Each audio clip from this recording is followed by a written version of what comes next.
Okay, I took the, you saw the overlays on there in the picture. Now all I've done is taken the clamps off after the Top Bond 3, which is what I use, dried, and I took a router and kind of started shaping these. Then I've taken sandpaper and just started going over them. This one I don't have the notch cut into the top, but on this other one up here I've got the knot cut in. Now, I'll still take these down some. I won't leave them quite that big. I'm also going to take some of the width out of that, these tips up here, but I leave it a little bit bulky so I can start to sand it and just keep working it down nice and smooth. And that Burmese redwood looks really nice on Osage. If you're ever looking for a hard wood to use as tip overlays on Osage, it really looks nice with the yellow. I think I've used it on several. It is also, I tell you what, you will burn a Dremel up on that stuff. It is hard as a rock, so it's perfect for tip overlays. You know, I've heard some people lately saying that they're using fast flight strings on their self bows. I'd tell you be very careful doing that. You could break some tips, but if you were going to do it, this Burmese redwood would be a great wood to use to do it with. Okay, all I'm going to do now is I've got a 60 grit sanding block, and all I'm going to do is try and smooth the bow down all over, get the pencil marks off the back.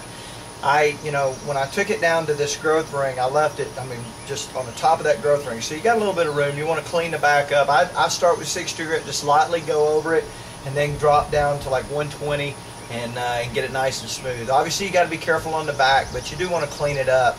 When you put some reflex in the back, a lot of times the resin on our form will kind of stick to it when it gets hot. You want to get that off.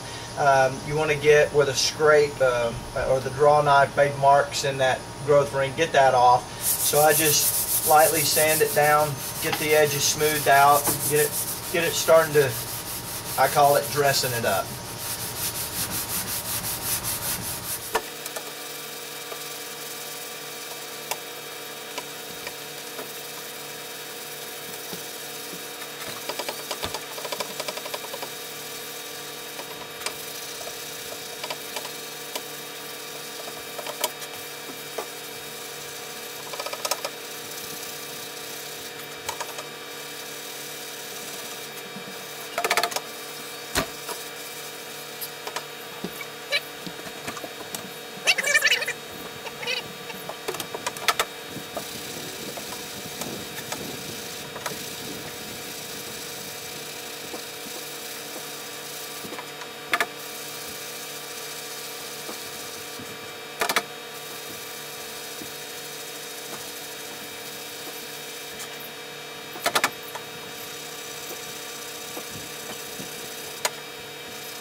I've drawn a line now where I want the air rest to be. I've sanded it down good and smooth, and now I'm just going to take a file and slowly start working in where I want that shelf to be.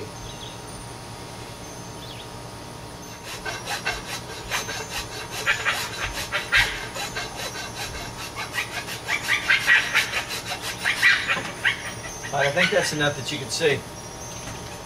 See what the shelf looks like there. Starting. I'll dig it on in there and get it centered up, I mean right in here, so that it's as center shot as possible. Make it really easy for him to shoot. Also work to round out the handles.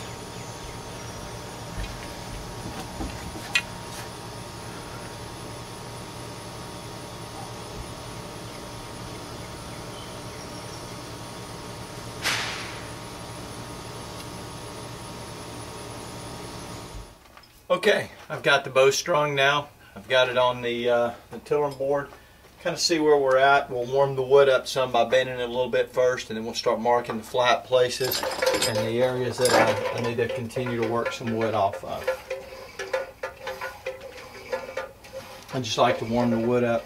You don't ever just come out with this cold wood that has been bending long and start cranking it down, or you'll have problems with it. Got the top limb to the right. We know which one the top limb is obviously now. The bottom limb, if we're going to have a stiff one, the bottom one's going to be it. Those limbs are pretty even right there. That's 18, and I'll bet he's not going to pull over 20. I'll just have to check. But the top limb's bending a little bit more. You can see we're at, there's 45 pounds at 19 inches. That bottom limb is bending nicely. I got good movement right off the fades. I got a flat spot I see right in here.